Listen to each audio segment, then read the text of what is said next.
Welcome to BrickCon 2021. Woo! So happy to be here. It's a pleasure to speak to all of you today.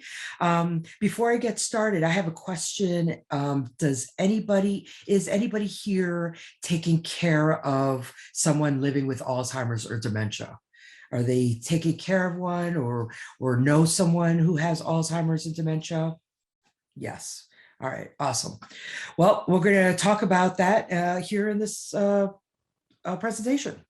So today I'm going to talk about a book that I've written. It will be due to be released in your great-grandmother. Excellent. Okay. Hi, Lynn. This is Lynn, the assistant at BrickCon. Hello. I've written a book. It's called Tools for Family Care, Bonding Activities for Seniors Living with Alzheimer's and Dementia and their care partners. In this presentation, I'm going to interchange care partners and family caregivers because I think that anyone who takes care of someone who's living with Alzheimer's and dementia is a hero in my mind. And I just want you to know that I'll be interchanging those because I'm still trying to settle on which one. So anyway, my book is coming out in the mid 2022. So look forward to that. In this presentation, we'll talk about how I approach working with seniors living with Alzheimer's and dementia. So let's get started. So just an overview of my book, I've found that there is a large percentage of family caregivers who end up dying before their family member with Alzheimer's and dementia. When I heard that statistic, I was blown away. I immediately pivoted and I needed to focus. I wanted to focus more on family caregivers and family care partners because the statistics are just really horrible. So my book, I wanted to create a book that's inspiring for family caregivers to persuade them to laugh and bond with their loved one living with dementia. My book is all about how to de-stress and how to use Lego as a way to really bond with the person that you're taking care of, and a medium where we can find joy and happiness through helping someone build. So here are a bunch of photos of people that I've worked with in the past. You want to know who I am. So I'm a Lego artist.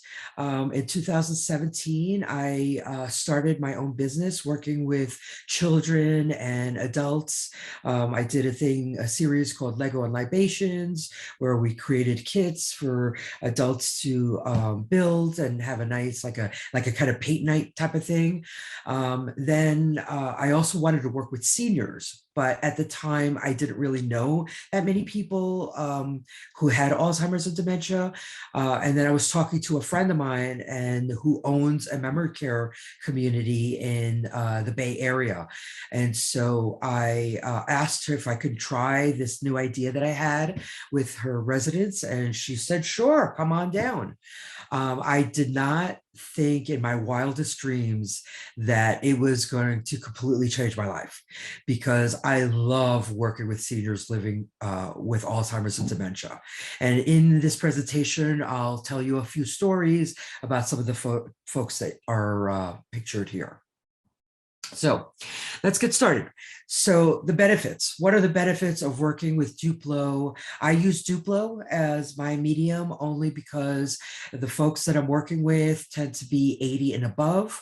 They have manual dexterity issues. They have depth perception issues sometimes. And so Duplo on Lego specifically, I find is so beneficial because of the bright colors and the amazing minifigures and pieces that they've made. It's just totally appropriate for those who have, like I said, manual dexterity problems or depth perception issues. So what is a MoBrick session? A MoBrick session is anywhere between 45 minutes to an hour. Some folks an hour is way too much. 45 minutes seems to be the sweet spot. Some people will build longer and others won't. It's usually a session where with this population, you want to have a schedule or a consistent routine because they really thrive in that type of environment. So I would suggest you do a MOBRIC session once a week for maybe an hour in your home. A session that allows them to be curious about the pieces that you are going to introduce to them. You'd be surprised how many seniors love this activity. Let's see. Oh, I will also warn you that there are some seniors who don't take to this. I found that it's mostly men who, I think my theory is that they're older generation and they're afraid of looking foolish or not knowing what they are doing. So they tend to shy away from it.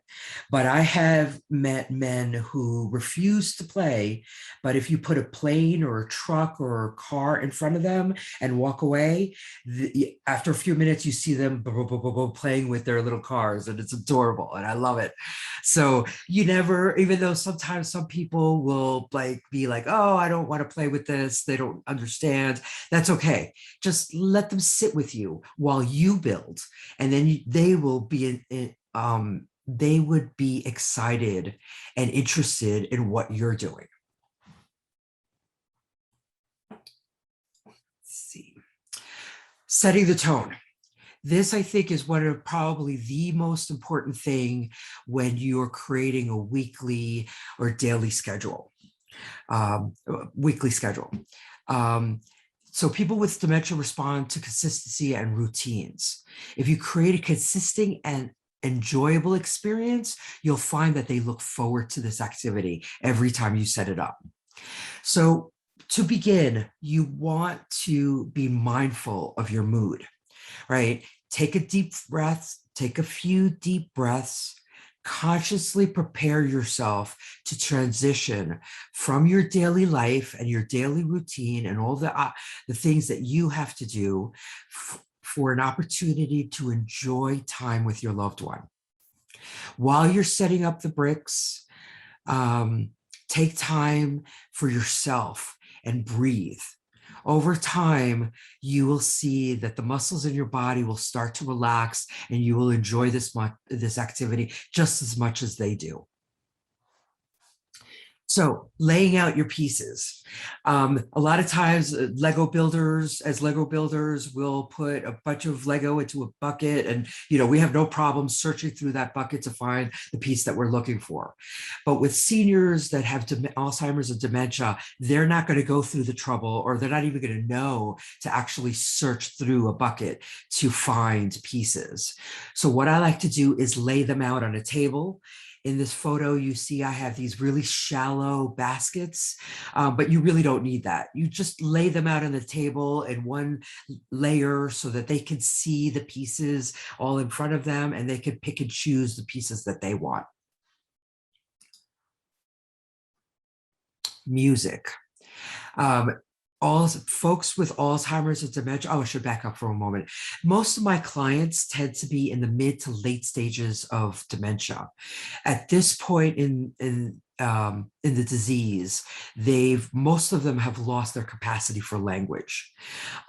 So a lot of times a way to reconnect with seniors who are living with Alzheimer's and dementia is to find their favorite music that they grew up with. So the music from their era, from mid-teens to early 20s. If you could find out what that music is and what their favorite music is, you could ask their children. Usually it's the music that they grew up with, listening to, that their parents listened to. Or if you're a grandchild, try to kind of figure out when they were born and figure out age-wise, and then you could do a search on Google for music music that was popular in that era. And then you could just, play a detective work. You will notice a physical and immediate difference when they hear music from their era. It seems like they wake up.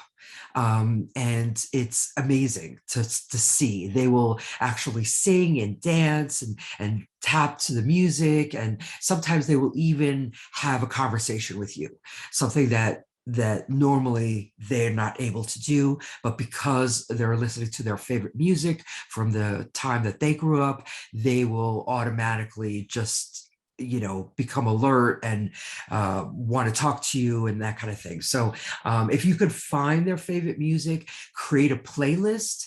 And so when you're doing this activity, you play their favorite music, they will be totally engaged and they will look forward to this activity every time you set it up.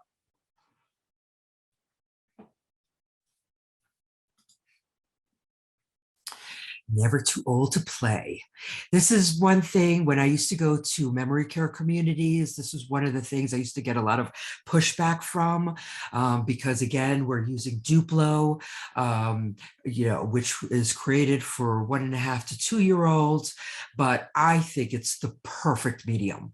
They love it. They don't care. In fact, when I've had in a lot of memory care communities, we would have guests and children of staff who would come and join us, and they didn't care that it was Duplo. They were like, Lego, yay, they get to play with Lego. This is Lillian. She's 106 years old, or she was 106 years old when I used to play with her. We played together for 3 years, so I met her when she was 106.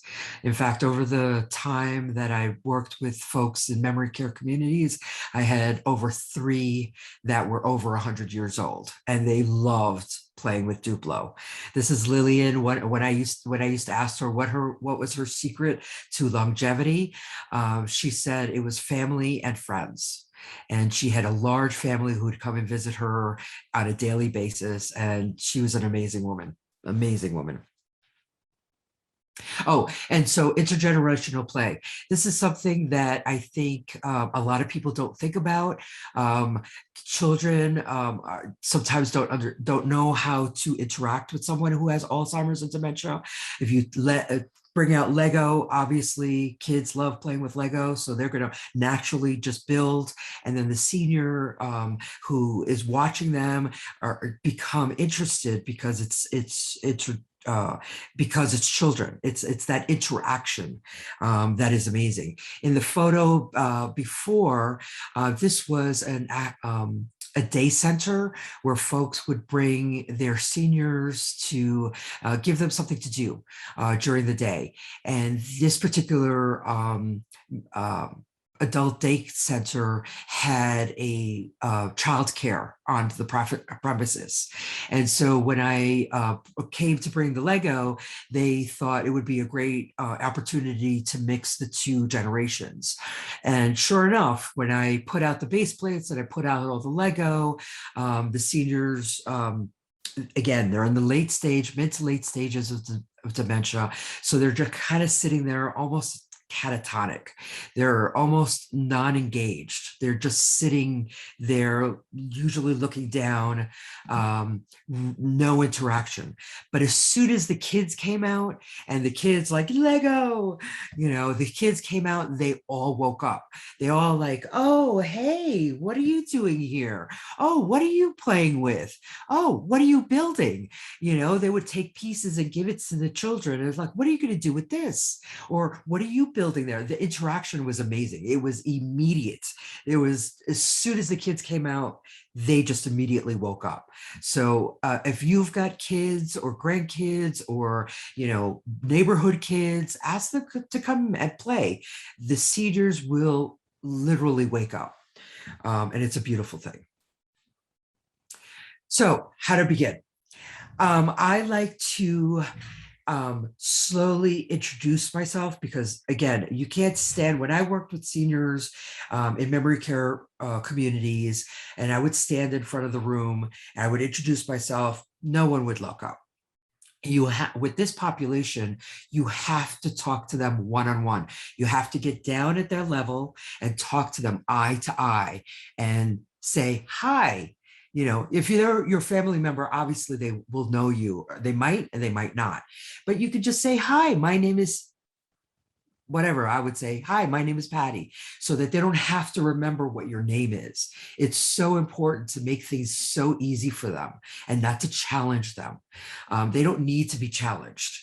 A lot of folks and a lot of medical professionals think that they have to ask them questions and get them, but it just makes them frustrated. And this activity is all about just giving them something to do, something that they feel that they have agency over their lives to create something amazing. So self-care is more for the family caregiver or the care partner. It is so important, when you're on a plane and the oxygen mask comes down, they always tell you, you need to put it on yourself first before you help anyone else. And it's the same thing here. You cannot take care of your family member or your care partner if you don't take care of yourself. So it is so important, however you do it, find an hour. If you could only do an hour a week, well, then find that time, put it in your calendar, and that time is for you, whether it's going out for a walk or taking a run or playing with some Lego or whatever floats your boat. Whatever it is, find time to take care of yourself, because you cannot take care of someone else if you do not take care of yourself. Okay, how do I introduce Lego to seniors? When I went to memory care communities, I would ask them, are you a dog or cat person? And then I'll take out my little cat and dog, and I would give them whichever one was appropriate. So Lego makes these amazing minifigures that I absolutely love. So if they're a cat person, I would give them a cat, and I would give them a base plate, and I would show them how to connect the animal to the base plate. And they would be fascinated by that. And they would sit there and look at it and turn it over and examine it. And they would be fascinated by it. Sometimes I had folks who were older who had horses. So Lego makes tons of horses. This is Bullseye from Toy Story, but Lego makes these beautiful, I'm sorry, I don't have any additional horses near me, but they make these beautiful horses and all sorts of animals. I mean, you could introduce them to squirrels, or, oh, you can't see, there we go. It's trying to disappear. There you go. Squirrels. Lego makes such amazing bits and pieces, right? The minifigures. I've got a grandma here. We've got all kinds of stuff. I love introducing them to these pieces, even just a birthday cake. Introduce them one at a time. Give them a chance to take a look at the piece and really examine it and look at it. You'll find that they start being curious about these pieces. And over time, they will get to know them, and they will develop certain favorite ones that they will enjoy. But over time, in the beginning, it's really, really important to introduce them to the pieces. Show them a 2x2 brick, and then you show them how it goes together. I've been in a lot of places where aides would just give them pieces and say, build something. And they look at you like, what are you talking about? So you literally have to show them how pieces work, how they work together, how they go together. And they're going to make a lot of mistakes. They're going to, for some reason, I get a lot of seniors who want to put like sides to like sides, and that's okay. Don't correct them. Don't say, no, that's not how you do it. Let them figure it out. Eventually they'll figure it out. Sometimes they won't, and that's okay. Let them explore. This is the whole point of this activity. It's to let them explore and learn something new. Free play. Free play, I believe, is the most important thing when you're playing with Lego. I had a client that loved to build. He was my fastest builder. I would give him, you see that bucket of bricks down at the bottom? I would have that thing filled with minifigures and accessories. And I would give him that bucket and a base plate, and he would literally just sit there and just grab a piece, put it down, grab it, put it down, grab it, put it down. And he would fill up a base plate. We'd push that aside. I'd give another base plate, and he would be just building away, building away. Usually in our sessions, and we would build for about 50 minutes, and then we'd start cleaning up in the last 10 minutes. He would be able to fill up 3 base plates within 50 minutes. It was amazing. He was really fast.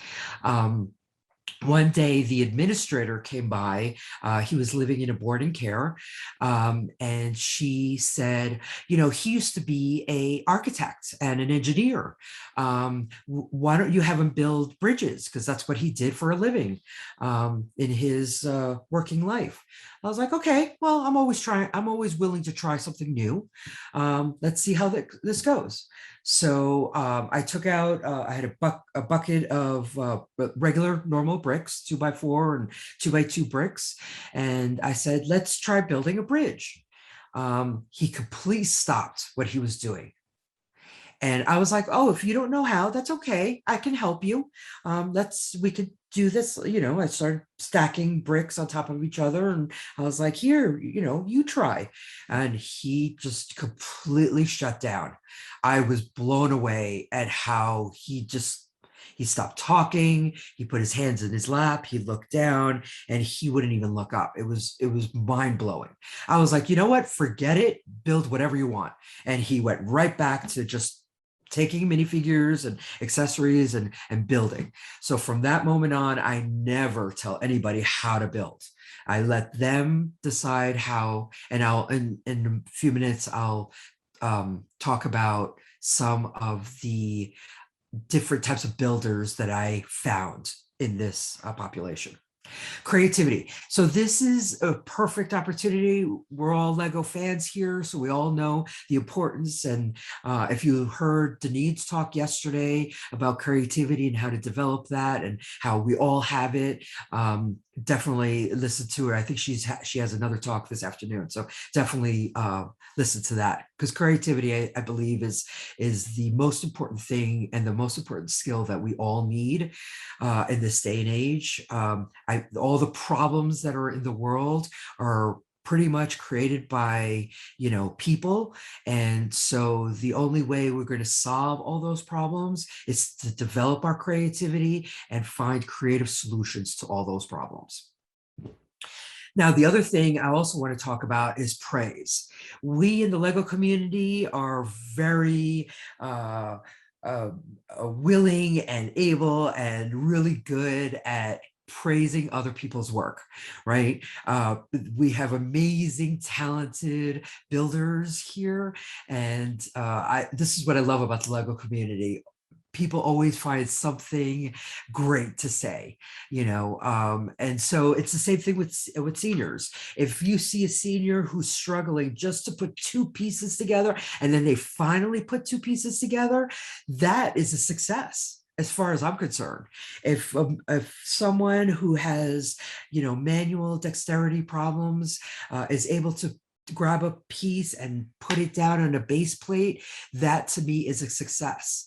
And that is, you could praise them on the color choices that they use, the way they put pieces together. I mean, I've had seniors create things that I never even thought existed.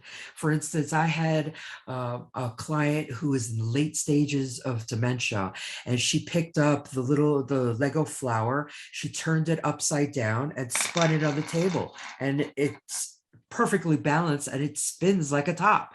I didn't know it did that, but now I love doing that. That's one of my favorite pastimes, is just spinning the Lego flowers on the table. It just spins and spins and spins and spins. It's beautifully well balanced, beautiful product. Okay, so community.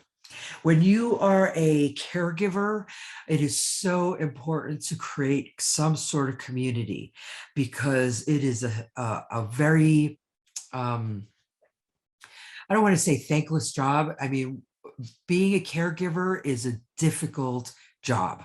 It is very, very difficult. The things that you have to deal with is very challenging. And so you need to take care of yourself and find a community because you are not alone.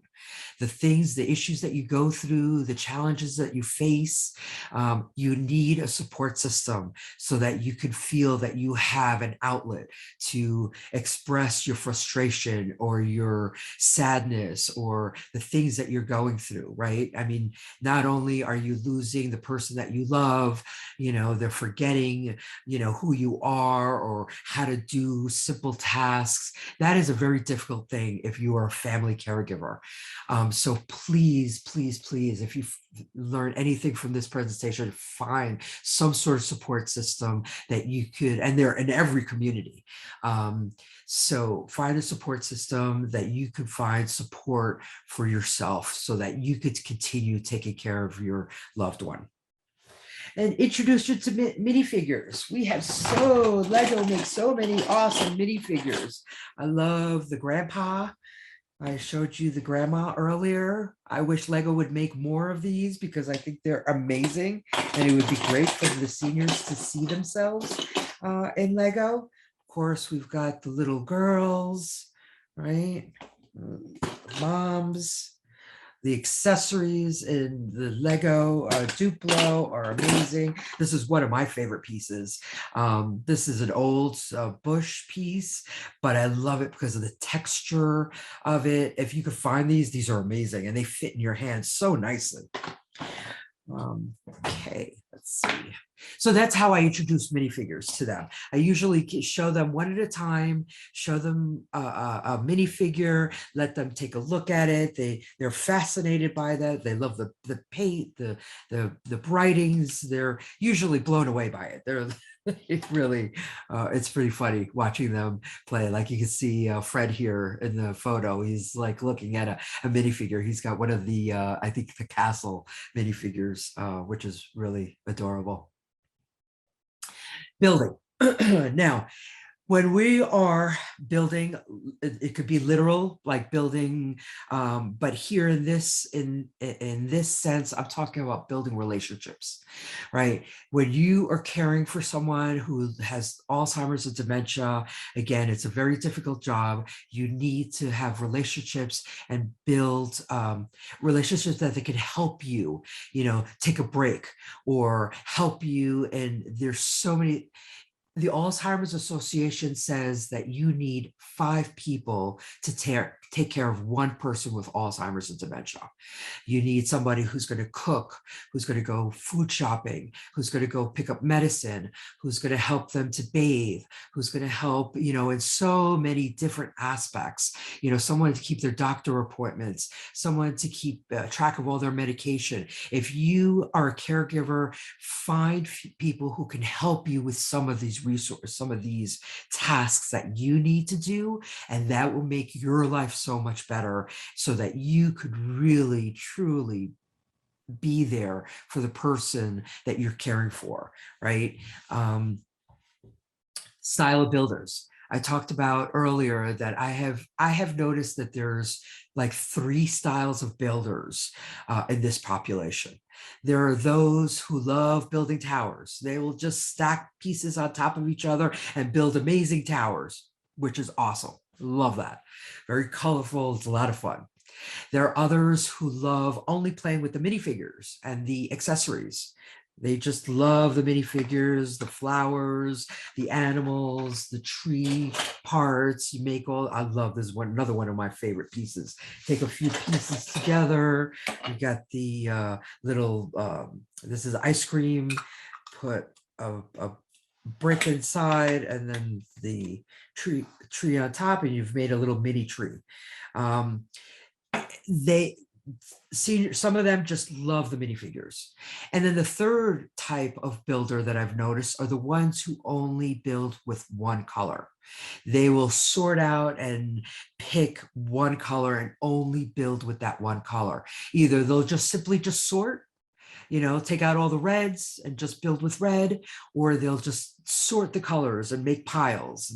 And I mean, who doesn't love sorting Lego, right? That's one of my favorite pastimes. So I could see why seniors love that. Excuse me. Mental health. Now, remember that this whole thing is about mental health and quality of life. This is not an activity that's going to improve their mental capacity. It might help them a little bit with their fine motor skills and their mobility. I mean, my favorite thing is to see someone reach across the table because they have to have that one piece, to build with. I think that's just a beautiful thing. So yeah, remember, this is all about, it's not about improvement. It's just about giving folks the ability to create something from nothing and to contribute to the world. I think Deneen talk about creativity and art and something new in the world. I think that's a beautiful thing, right? So let's see. And I think that was it. Yeah. Anybody have any questions? Please feel free to unmute yourself or put it in the chat. So far, no questions from the classroom and nothing in the links at the moment. That was a great presentation. I really enjoyed it. My mother-in-law passed away a few years ago from advanced dementia. So I wish I would have had this. I would have been able to go and help her try to keep her motor skills and stuff. But yeah.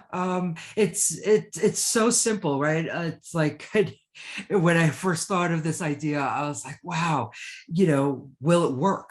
Right? I wasn't sure if it would work. I mean, thank goodness I took Duplo, because I had a lot of seniors who, you give them something like the cherries that you can use, and I had people like put it in their mouths. So I was like, thank goodness I used Duplo instead of System Brick. Yes. And then the kids and adults and folks who in a lot of memory care communities, you have folks, you have clergy, you have nurse, you have physical therapists, you had people who just volunteered. I would invite everybody to come to my table and build, and nobody cared that it was Duplo, which I thought was pretty amazing. So here's my contact information. If my website, my email address, if you want to talk to me directly and of how to work with your loved one living with Alzheimer's and dementia and how we can approach it, you could totally reach out to me. Check out my website. I will be announcing when my book will come out, probably sometime next year. So yeah.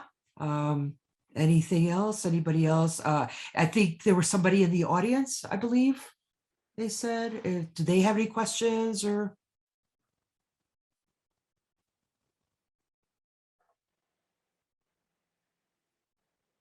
I don't know if there's anybody out there. Yeah, Lynn, I think is checking. Awesome. Right now, she said that right now, no question from the classroom as of a few minutes ago. So I think we're good. Awesome. I just answered it. Oh, perfect. Terry said. Awesome. Well, thank you again. I have so much fun. Let's see. Let's go up to the photos here. Let's see. Did I forget anything? Thank you, Zachary. You too. You enjoy your day too. This photo, we have a few more minutes, so I could keep talking all day. Especially about my seniors. I loved working with them. Oh, the woman up on the upper right hand picture. I'm going to change people's names just to protect our privacy. Her name was Linda, and when I met her, she was very depressed. She was not she had never been married. She had no children. She obviously retired, living in a memory care community. She was actually a ward of the state. So she had no family nearby. So when I met her, she was very depressed. When I went in and I introduced myself to her, and I introduced this activity to her, she would just give out these amazing laughs. And then after like the first couple of weeks that I played with her, every time she saw me, she would just let out this huge squeal of laughter because we were going to play with Lego, and it was just amazing. She's just amazing woman.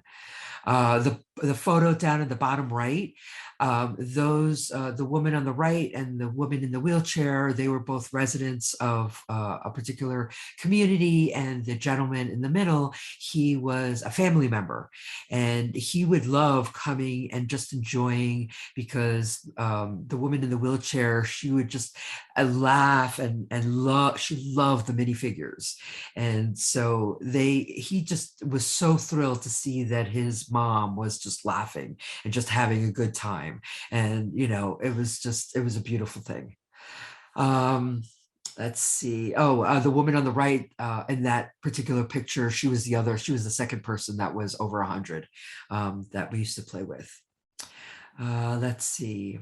The photo on the left underneath the logo, where you have the two little kids, they were grandchildren of one of the residents there. And they used to come and visit when I used to come. They scheduled their visits around my visit, because then the kids would play with the Lego while they were visiting their grandfather. And the grandfather would just enjoy just sitting there watching the kids build and play. So again, this activity, they don't necessarily have to build. In fact, I went to a memory care community where there was this woman who refused. I would ask her every time I went, would you like to play? And she was like, no, I don't play with children's toys. She would say, I don't play with children's toys. I'm like, okay, you're welcome to join us if you'd like. And we'd all be playing around her. She'd be there and whatnot. 3 months after going there on a weekly basis and playing with everyone and everybody laughing and telling stories and having fun and being silly, she finally decided that she was going to build something. And what ended up happening is that she felt that you couldn't just build something just for the sake of building. You had to have a story. So she had 2 rows of minifigures. And I was like, so what's the story? She says, oh, and there was a person standing over on the side. And she says, oh, they're football players. And the person on the side is a recruiter, and he's come to watch them play football. And he's recruiting for a major league. I forgot what football team. She even mentioned the football team, and I was like, this is awesome. And it was just a row of minifigures with one standing off to the side. It was amazing. I was like, that was awesome. So ever since then, she played with us all the time, but she always had some sort of story, what she built. It was amazing. It was a lot of fun. Yeah, it is amazing. All right. All right. I think I don't have seen any more questions, and I think I'm the only one left in the Zoom chat. So unless we have any other questions from the physical, I think we'll call it a call. Awesome. Thank you so much. It was my pleasure. And thank you again, Lauren, for helping out.